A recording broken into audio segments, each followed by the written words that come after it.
Jake Garcia is a pretty highly touted quarterback out of California. And then we've also got McKenzie Milton, who's obviously a college quarterback who's had 2 amazing seasons at UCF, but followed by a gruesome, horrific knee injury. But they're both there's a lot of speculation out there about where each one of them will go, Jason. Yeah, Jake Garcia obviously is a quarterback originally from California, transferred to, I believe it's Valdosta, Logan? Is he in Valdosta now? Or somewhere in Georgia? Yeah. He ended up going to Marietta. Oh, he went up to Marietta. Okay, so he's up here in the Atlanta area. Back here, yeah. And he is now decommitted from USC. Mm-hmm. And so now he's kind of open ball game. So there's been the question about is he going to end up going to the University of Miami? Is he going to end up going to Florida State? They seem to be going back and forth between the two. And then you have McKenzie Milton, who, like Mark said, let's give him credit. He was part of a great time. If you're a UCF Golden Knight fan, led them to their mythical national championship they still talk about in 2017. And then, to use the words of the great big game James Coleman, became Lieutenant Dan. And now they talk about it. Of course they talk about it. Basically, he has one leg. He technically has 2 legs, but he has 1 leg at this point because of that gruesome injury against USF. So the question is going to be, who should Florida State focus their energy on? The proven player in McKenzie Milton, who has a great arm and when healthy, if he's back, can be a great quarterback? Or do you go with Jake Garcia if you can be able to get him, because it's going to be Garcia. It's going to be us against Miami at this point, it seems to look like. So I'm going to give this to Logan first because I have an idea where Logan's going to go with, and I want to hear why. So, Logan, Garcia versus Milton. Who do you go with? Where do you think I'm feeling? Where do you think I'm feeling? I think you're a flavor of the moment guy. I think you're a guy who wants to win now. You want that smoke. You want that energy. I think you want Lieutenant Dan, the Flying Hawaiian, Melakaliki-Maka to come from the 407 up to the 850. Just head up the turnpike to 75 to 10 and head over. Yeah, you think that's right? No, I haven't heard a lot of fond things about Garcia, in my opinion. I've really not heard phenomenal things. Obviously, he's got some talent, blah, blah, blah, but not so phenomenal things. On the other side, I've seen a quarterback play phenomenally on the football field at a college level. You could call him national champion quarterback if you want. If he ends up coming to Florida State, I think Florida State fans will join the UCF fans down there and say this is a national champion quarterback coming to Tallahassee. But I think he would be the most talented, talent-wise, I think close to probably in between Francois, and there was some guys obviously that got kicked out of the program, but I think he'd be one of the most top talented quarterbacks we've had in probably about 6 years or so since Jameis left. The guy has a great arm. I think the best part about him, though, you're bringing in if it does end up being the case, you'd be bringing in a very smart quarterback that you haven't really had. Obviously, you have some young guys on the team right now, but they're not developed yet. They're not ready.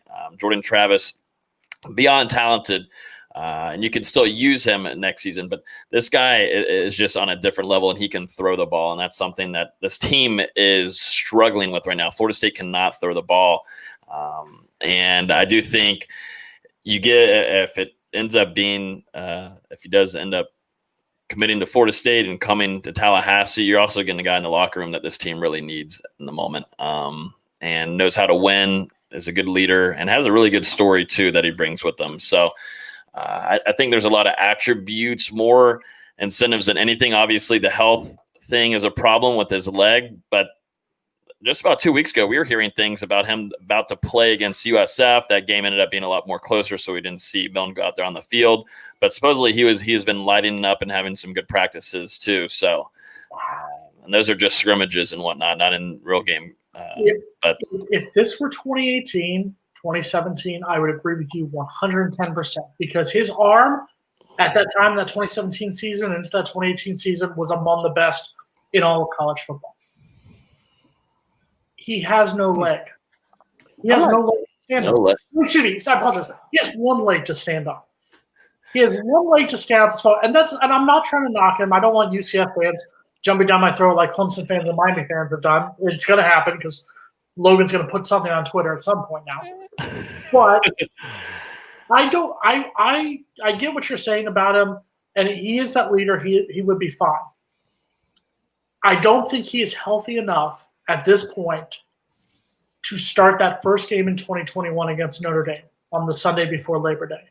I don't think he is healthy enough right now to play a major college schedule, to play at Clemson, to play Miami, to play Florida, to play Notre Dame, to play Louisville, to play, I believe we said all of North Carolina is still on the schedule for next season.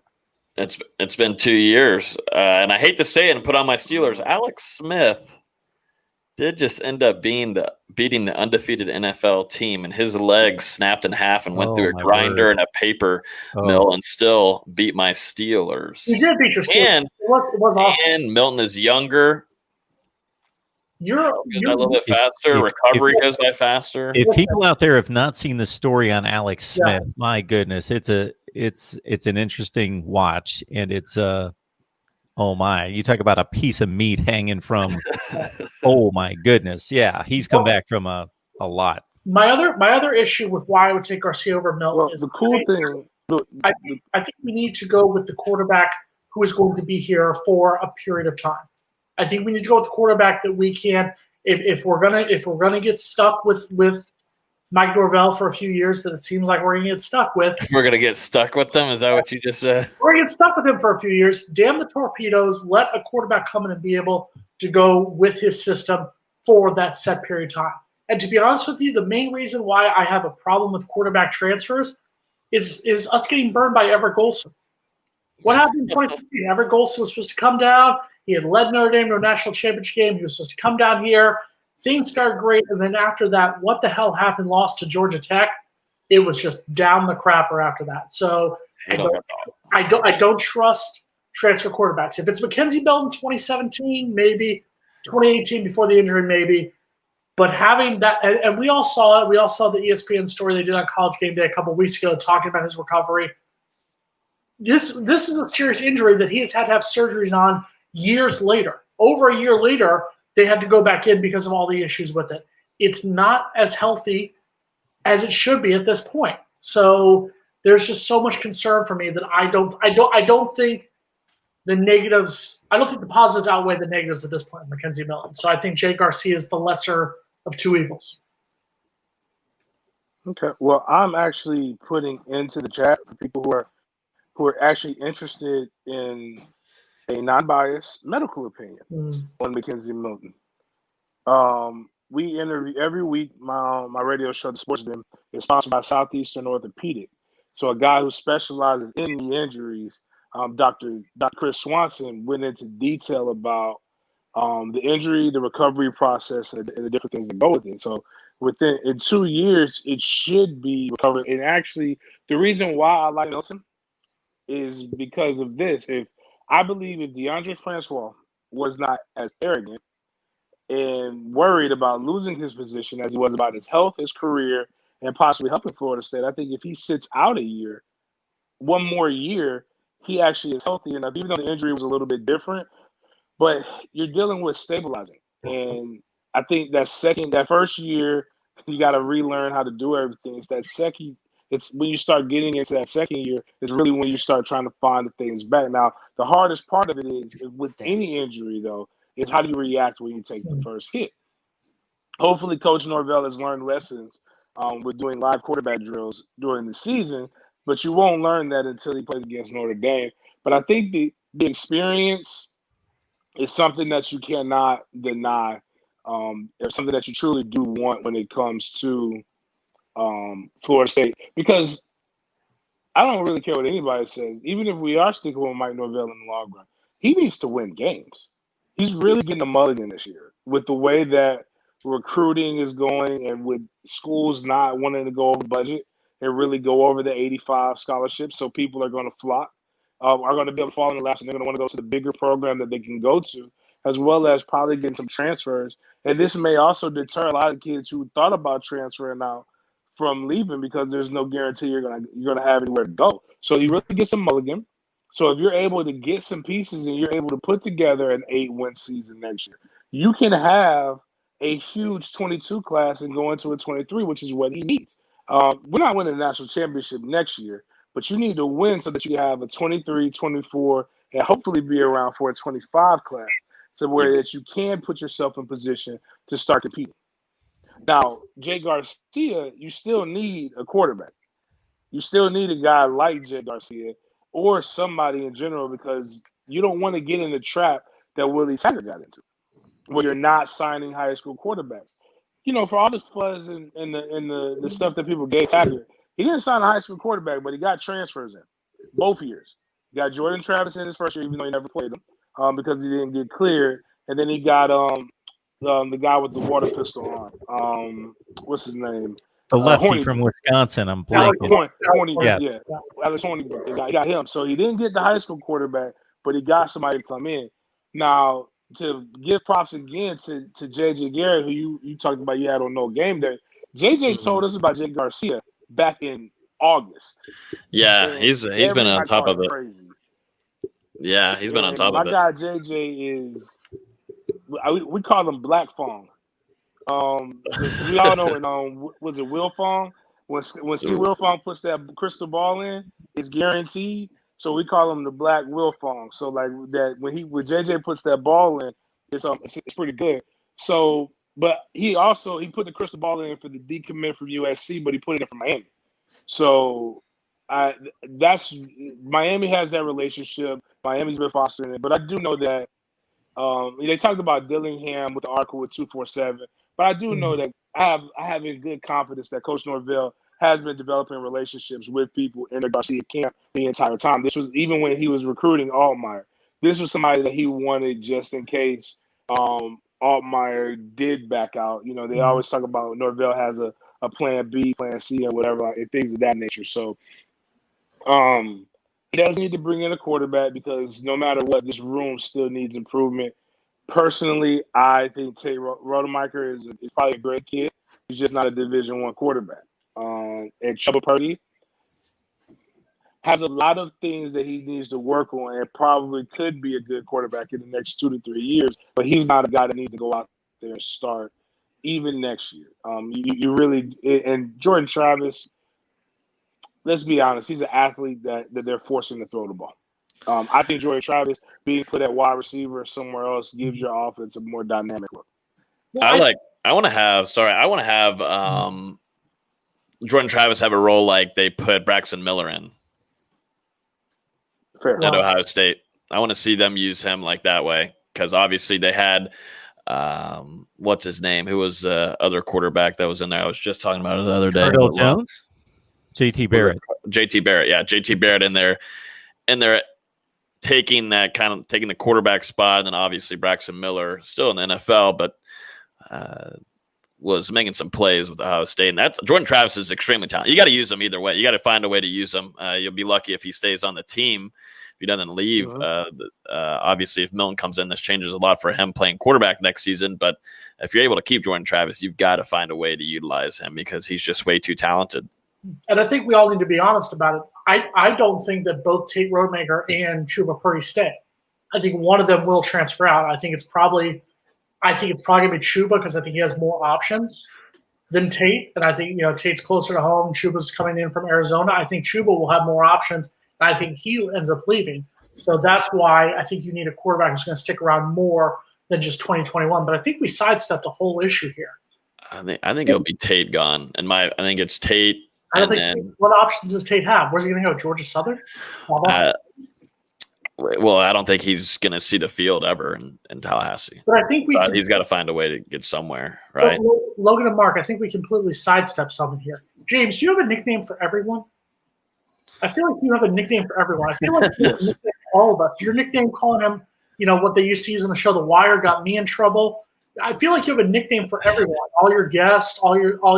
You have a nickname for us here? I do. What are our nicknames? Go ahead. Oh boy. If I don't JP is a nickname. JP's I like that. Okay. The voice of college football, that's a nickname. It's already pretty solid. Right. And and Logan's Twitty is dope. I mean, you don't need one, so I like it. Or it's like this, or it's how I meet you. If I'm introduced to you in a certain way, in a truly professional setting, then I'll just call you whatever it is. I'll call you what comes to my mind. But if it's something that I'm trying to remember your name, or we're trying to do something different, I'm gonna give you a nickname. It's the locker room image. So like, I know people have showed me screenshots. I get ripped in game day for it, but I'm like, it's what we do. I mean, it's probably, and I know you got in trouble for it. It's probably because you're white, JPZ. But it's what in the black community they got mad at you. In the black community to have a tag with your name, with your name is like one of the biggest honors that we give. That means we need to distinguish you. So, like, for example, if there's a Mark, it is Mark. Like, I don't really know any other Mark, so I don't need to call Mark White Mark. Mark is Mark. If I say Mark, anybody who knows me, but if there's a Mark that's in my neighborhood or growing, and we're like, hey, Mark, I got White Mark over there. I gotta go do a show. It's great. It's a sign. I can see where people can misinterpret it, but it's like, yo, this Mark is so important to me that I need you to know who I'm talking about, and that's kind of where it comes down to. Like, if you like I always joke people, they're like, James, you just don't like Mike, which is far from the truth. I was like, if I didn't like Mike, I would just call him Mike. Just be Mike. Just be or Coach Norvell. If that's when you get super professional. I'd be like, Coach Norvell, the offense is not clicking, but yeah, we have. It just comes from. I mean, you don't even want to know something. Unless it's a truly offensive nickname, like it's something like like mine was Tankhead when I played at Florida State. I don't care if people call me that. I got a big head. But like, some people might not want to go around and call somebody a tank, like that if you don't truly know them. But yeah, it's just a locker room thing, man. I love it. I like it. Nicknames are. That's why my kids are Killer and Trigger. If you ever want to know, if you ever see me on Twitter and I'm talking about Killer or I'm talking about Trigger or Baby Doll, that's my daughter. So boom, boom, boom. Those are my kids. You never know. You might not even know their name. Or the franchise. That's cool. Trey's the franchise because he was the firstborn son. We're 4 minutes past the point where White Logan decides to tell we got to stay with the theme here. I got to get my two kids in here now. We had James go. So my son Landry is my boy. He's just my boy. Okay. And sometimes it's my boy. That's what it is. You named your son after Tom Landry? My wife at the time actually just made that decision. But yes, I'm an enormous Tom Landry fan, or was, rest his soul. So yes, my son Landry is my boy. I just call it. He's on my phone. My boy. Taylor is Taylor Boo. Wow. The girl Taylor is Taylor Boo. Taylor Boo. She's Taylor Boo. She's been since she was a little toddler, little munchkin. She's always been Taylor Boo. Even though she's 21 now, she's Taylor Boo. Oh. White Logan, what are your kids' names? What are my kids' names? Yeah. Well, Gilly's right too back many. over here. We don't have enough time. Okay. Why you're telling us? Somebody gave him a nickname. They called him Logan Natty Ice. Logan Natty. There it is. Somebody put that Natty Ice Logan.